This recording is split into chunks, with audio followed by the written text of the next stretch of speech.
City spots selfie shots. Selfie spots గా మారిన పాత బస్తీ అందాలు. పూర్తి వివరాలకు చదవండి రేపటి సాక్షి దినపత్రిక.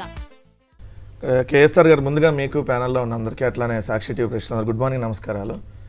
తెలుగు చిత్ర పరిశ్రమ ఆస్కార్ స్థాయికి ఎదిగిన ఆడవారి జీవితాలకు మాత్రం రక్షణ లేదనేది మొన్న జరిగినటువంటి ఏదైతే డ్యాన్స్ మాస్టర్ జానీ సంబంధించినటువంటి ఉదంతం, నిన్న పూనం కౌర్ గారు స్వయంగా ఒక ప్రముఖ డైరెక్టర్ మీద చేసినటువంటి అలా ఆల్రెడీ కంప్లైంట్స్, అంతకుముందు కూడా కంప్లైంట్ చేసినా పట్టించుకోలేదు అని చెప్పి మళ్ళీ రెండోసారి ఏదైతే ట్విట్టర్ వేదికగా స్పందించింది. ఏమిటి ఆరోపణ అంటే క్రానికల్ అసాల్ట్ అని ఇచ్చారు.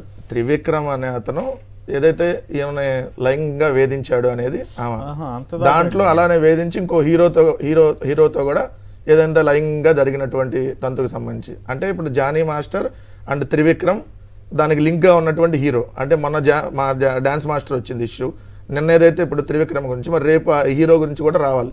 అదే ఇప్పుడు పూనం కౌర్ గారు కూడా మాట్లాడేటటువంటి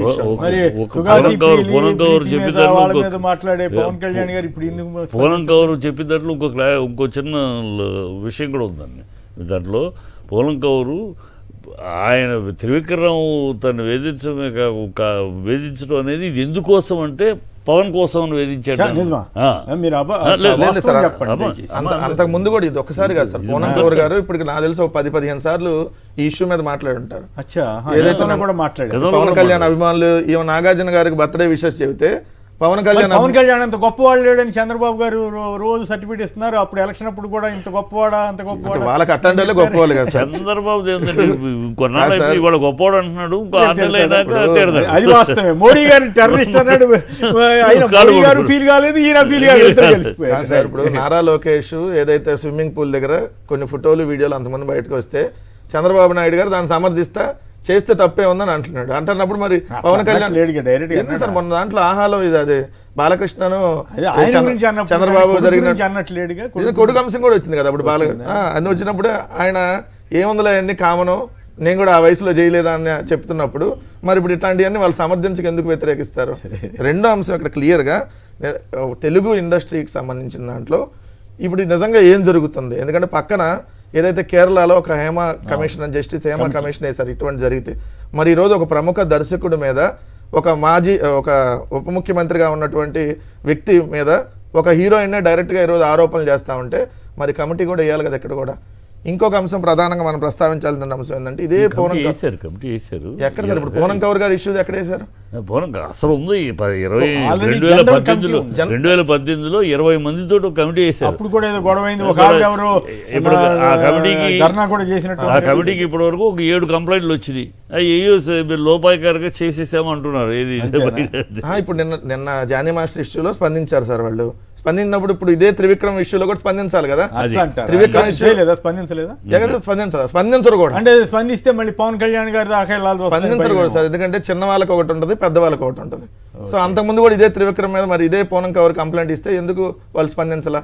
ఇదే పవన్ కళ్యాణ్ మీద 10 సార్లు ఇదే పూనం కౌర్ ఇదే చెప్పారు. చెప్పినప్పుడు కూడా మరి ఇప్పటి వరకు ఎందుకు తెలుగు పరిశ్రమ స్పందించలా?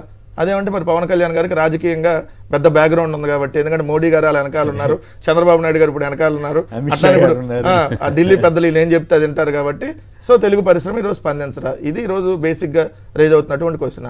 ఎంత దారుణం అంటే సార్ ఈ డ్యాన్స్ మాస్టర్ ఇష్యూలో ఆ అమ్మాయి మైనర్గా ఉన్నప్పటి నుంచే లోపరుచుకున్నాడు. ఈరోజు ఆ అమ్మాయి మేజర్, మైనర్గా ఉన్నప్పటి నుంచే ఆమెకు అవకాశాలు ఇప్పిస్తా అని లైంగికంగా ఆమెను వేధించటము, ఆ విధంగా టార్గెట్ చేసి ఆమెను లోపరుచుకోవటం, ఇవన్నీ రకరకాల ప్రూవ్ అవుతాయా? ఇప్పుడు కేవలం అభియోగాలుగా మిగిలిపోతాయా? ఆరోపణలు ఆధారాలు ఉండవు. ప్రూవ్ చేయాలనుకుంటే ప్రూవ్ అవుతాయి సార్, తప్పించాలనుకుంటే తప్పించేస్తారు, అంతేనా? ఎందుకంటే నేను ఆల్రెడీ స్టార్ట్ చేసింది మీరు అన్నారు ఇందాక, అక్రమ సంబంధం మీడియా కాదు, ప్రాస్టిట్యూషన్ మీడియా అని ఉన్నాయి కొన్ని తెలుగు ఛానల్స్. ఎందుకంటే అది చంద్రబాబు నాయుడు కోపంగా ఉన్నట్టుంది. కోపం కదా సార్, వాళ్ళు బరి తెగించి జానీ మాస్టర్ పై కుట్రంట. ఎవడు కుట్ర చేశాడు నాకు అర్థం కాల, కుట్ర చేశారని చెప్పి అంటే అట్లాంటి వాళ్ళని సమర్థిస్తా పెట్టిన మరి ఇంతవరకు ఇక్కడ జానీ మాస్టర్ గారు నా మీద కుట్ర జరుగుతుందని ఆయన ఏమన్నా ప్రకటన చేశాడా? అసలు ఆయన చేయలేదు, కానీ వీళ్ళు తెలుగుదేశం మీడియా వాళ్ళు మాత్రం ఆయన మాట్లాడాలి, ఆయన భార్య మాట్లాడాలి, వాళ్ళు ఎవరు మాట్లాడకపోయినా ఈ తెలుగుదేశం పార్టీకి సంబంధించినటువంటి ప్రాస్టిట్యూషన్ మీడియా ఛానల్స్ ఏదైతే ఉన్నాయో వాళ్ళు ఆల్రెడీ డిబేట్లు పెట్టేసి జానీ మాస్టర్ పై కుట్ర దాంట్లో జనసేన కదా, జనసేన ఆయనకి కూడా ఇల్లు అంతే. ఆఫ్ కోర్స్ జనసేన వాళ్ళందరూ ఒకటే కదా సార్ ఇప్పుడు.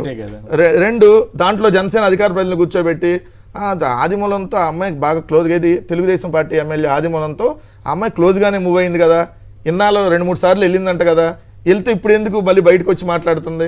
ఇదే జానీ మాస్టర్తో ఆ అమ్మాయి చాలా సార్లు ఉంది కదా, ఇప్పుడు ఎందుకు వచ్చి బయటకు మాట్లాడుతుందని జనసేన మహిళా అధికార ప్రతినిధితో మాట్లాడుతున్నారు. దారుణమైన సంఘటనలు అండి సార్. మరి వాళ్ళ ప్రాస్టిట్యూషన్ మీడియా అనకుండా ఏమని అంటారు మీరు చెప్పండి సార్. ఇంకోటి, మొన్న యూట్యూబర్ హనుమంత్ అనేటటువంటి ఒక అతను ఏదైతే తండ్రి కూతురు రిలేషన్ మీద తప్పుడు కామెంట్ చేశాడు, అది నిజంగా తప్పుడు చర్య. దాని మీద స్పందించినటువంటి సాయిధరం తేజ్ నిజంగా అప్రిషియేట్ చేద్దాం. కానీ మరి ఈ రోజు మీ ఆ రోజు స్పందించారు, స్పందిస్తే యాక్షన్ తీసుకుంది ఇక్కడ తెలంగాణ ప్రభుత్వం, కేసు పెట్టింది అతని మీద.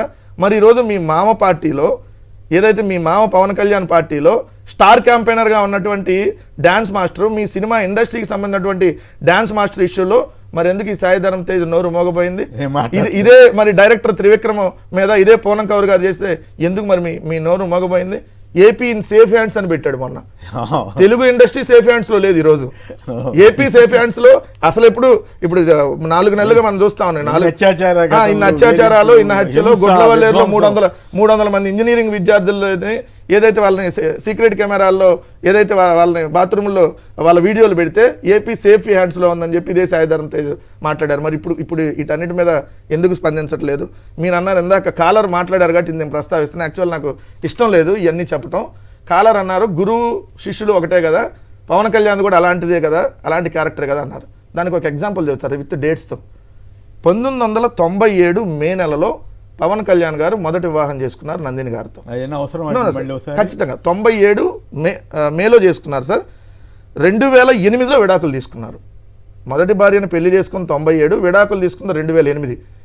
చట్టబద్ధంగా విడాకులు తీసుకుని పెళ్లి చేసుకోవడం తప్పు కాదు కదా. అక్కడే మీకు పాయింట్ ఉంది సార్. 2008లో విడాకులు తీసుకోక ముందే 2004 ఏప్రిల్ 8వ తారీఖున అఖిరానందన్ పవన్ కళ్యాణ్ గారికి, రేణుదేశాయ్ గారికి జన్మించారు. 2008లో మొదటి భార్యతో విడాకులు తీసుకుంటే పెళ్లి చేసుకోకుండానే రేణుదేశాయ్ గారు పవన్ కళ్యాణ్ గారికి 8/4/2004 అంటే 2004 ఏప్రిల్ 8న అఖిరానందన్ గారు పుట్టారు. పిల్లాడు పుట్టిన 5 సంవత్సరాల తర్వాత రేణుదేశాయ్ గారిని పెళ్లి చేసుకున్నారు. అఫీషియల్ గా డేటా 28/1/2009 రేణుదేశాయ్ గారిని పవన్ కళ్యాణ్ పెళ్లి చేసుకున్నాడు. అంటే ఒక భార్య ఉండగా ఇంకొకరితో సహజీవనం చేస్తే, అది కూడా ఇంకో సినిమా నటితో. అంటే సినీ ఇండస్ట్రీలో ఇప్పుడు వీళ్ళు ఏదైతే మాట్లాడుతున్నారో ఇంకొక ఆమె ఆల్రెడీ ఆమెతో సహజీవనం చేస్తూ ఏదైతే పిల్లాడు పుట్టిన 5 సంవత్సరాల తర్వాత పెళ్లి చేసుకున్నాక మళ్ళీ ఆమెతో అన్న మొదటి భార్య బాగా డబ్బులు ఇచ్చేసారంట కదా, ఇచ్చేసిన తర్వాత సార్ ఆమె కేసు పెట్టిన తర్వాత కేసు పెట్టి చిరంజీవి గారి ఫ్యామిలీ మొత్తం మీద కేసు పెట్టింది. అప్పుడు ఈయన విశాఖపట్నం కోర్టుకి వెళ్ళాలైతే దొంగచాటుగా దువ్వాడ రైల్వే స్టేషన్లో దిగి వెళ్ళినటువంటి పరిస్థితి ఆ రోజు. సో దాని తర్వాత నన్ను నా భార్య కొట్టుతుంది అని చెప్పేది ఈయనేమో పెద్ద ఫైటర్ అని చెప్పుకుంటాడు కదా. మళ్ళీ ఉల్టా కోర్టులో మాట్లాడి లేదు, కోర్టు కూడా స్పందించినాక తర్వాత మళ్ళీ సెటిల్మెంట్ చేసుకుని 5 కోట్ల రూపాయలు ఆ అమ్మాయికి ఇచ్చినాక అప్పుడు రేణుదేశాయ్ గారిని పెళ్లి చేసుకున్నారు. అప్పటికే అఖిరానందన్ పుట్టి 5 సంవత్సరాలు. సో దాని తర్వాత ఇదే రేణుదేశాయ్ గారు ఇంటర్వ్యూలో మీరు అడిగినటువంటిది, ఈ రేణుదేశాయ్ గారితో సక్రమంగా ఉన్నాడా? ఏమతో ఉండగా మళ్ళీ ఇప్పుడు అన్నా లెజోనో గారితో, ఆమె డాన్సరు, సో అన్నా లెజోనో గారితో ఉన్నాడని చెప్పి ఆమె ఓపెన్గా బయటికి వెళ్ళిపోయినటువంటి సందర్భం. సో ఇట్లాంటి నీతిమంతుడు ఈరోజు ఏదైతే ఈ నీతిమంతుడి పార్టీలో మరి జానీ మాస్టర్ లాంటి వాళ్ళు అనుకో ఇంకెవరు ఉంటారు సార్? వాళ్ళే ఉంటారు కదా. నాకు పవన్ కళ్యాణ్ స్ఫూర్తి అని ఆయన చెప్తే జానీ మాస్టర్ కి సామాజిక స్పృహ చాలా ఉందని చెప్తున్నాడు. ఇప్పుడు నేను 3 కాకపోతే 30 చేసుకుంటా, మీరెవరు అడగటానికి అని అమ్మాయిలను ఒక స్టెఫ్నీ లాగా మాట్లాడినటువంటి ఇలాంటి వ్యక్తి, మరి అలాంటి వ్యక్తిలో అలాంటి వాళ్ళు స్టార్ క్యాంపెయినర్లు ఉంటారు కదా. ఇట్లా మాట్లాడుతున్నారు కదా మీరు, మీ మీద పవన్ కళ్యాణ్ అభిమానులకు కోపం వస్తుందా? అంటే తప్పు ఇప్పుడు అప్పుడు రేణుదేశాయ్ తప్పు అంటలా, రేణుదేశాయ్ తప్పు చేసింది అంటున్నారు తప్ప పవన్ కళ్యాణ్ తప్పు చేసింది అంటలా. రేణుదేశాయ్ మాట్లాడకూడదంట. ఫ్యాన్స్ అనేవాళ్ళండి, ఫ్యాన్ అనే పదం వచ్చింది, అభిమానులు వేరు, ఫ్యాన్స్ అనేదాన్ని ఫెనటిక్స్, ఆ పదం నుంచి వచ్చింది ఫ్యాన్స్. ఫెనటిక్స్ అంటే మూర్ఖులు. వాళ్ళ పవన్ కళ్యాణ్ ఫ్యాన్స్ అభిమానులు లేరు, పవన్ కళ్యాణ్ ఫ్యాన్సే ఉన్నారు. అండ్ కత్తి మహేష్ ఇష్యూ కూడా ఉన్నట్టుంది కదా, ఆయన కూడా ఈ పూనం కౌర్కి మద్దతుగా మాట్లాడితే అతని మీద కూడా పవన్ కళ్యాణ్ అభిమానులు ఎగబడేవాళ్ళు. సార్ వాళ్ళు ఒక సైకోలు, ఇష్టం వచ్చినట్టుగా ఇప్పుడు మీరు జరుగుతూ ఉంటేనే మెసేజ్లు వచ్చేస్తూ ఉంటాయి.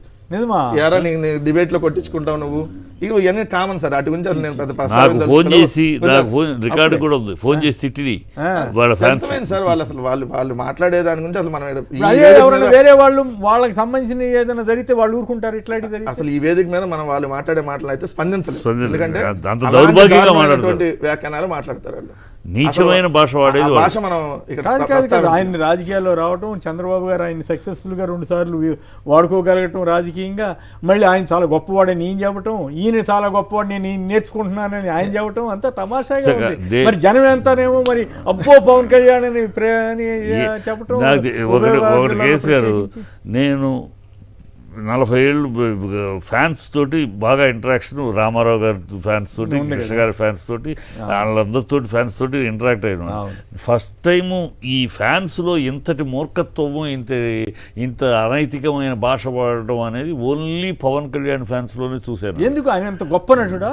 గొప్ప నటు కాదు, ఫెనటిజం ఎందుకు వచ్చింది? ఫెనటిజం కాదు, ఇది ఒక అల్లరి చిల్లరి ఫ్యాన్స్ అనేది.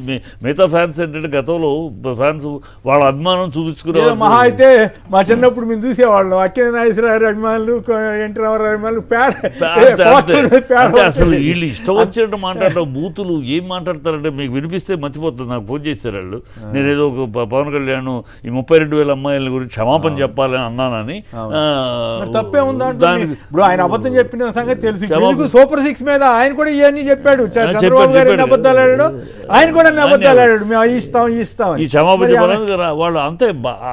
ఇంత అల్లరి చిల్లరి అలగా జనం ఫ్యాన్స్ అనేది ఓన్లీ పవన్ కళ్యాణ్. అలగా జనం అట్లాంటి పదాలు వాడమండి. ఎందుకంటే అయితే ఒకటి బాలకృష్ణ గారు అన్నాడు, బాలకృష్ణ గారు అన్నా కూడా వాళ్ళే ఫీల్ కాదు, అది విశేషం. ఎదురుగా కూర్చున్నాడు. ఆ భాష వాళ్ళు మాట్లాడే పరిస్థితి ఇంతమంది చూశారు. రామారావు కృష్ణ గారు చిన్న 70 నుంచి చూస్తా ఉన్నాను, ఫ్యాన్స్ తోటి ఇంటరాక్షన్ ఎక్కువ ఉండేది. ఇంతమంది ఈ ఫ్యాన్స్ లాంటి వాళ్ళని ఇంతవరకు చూడలే, తమిళలో కూడా చూడలే.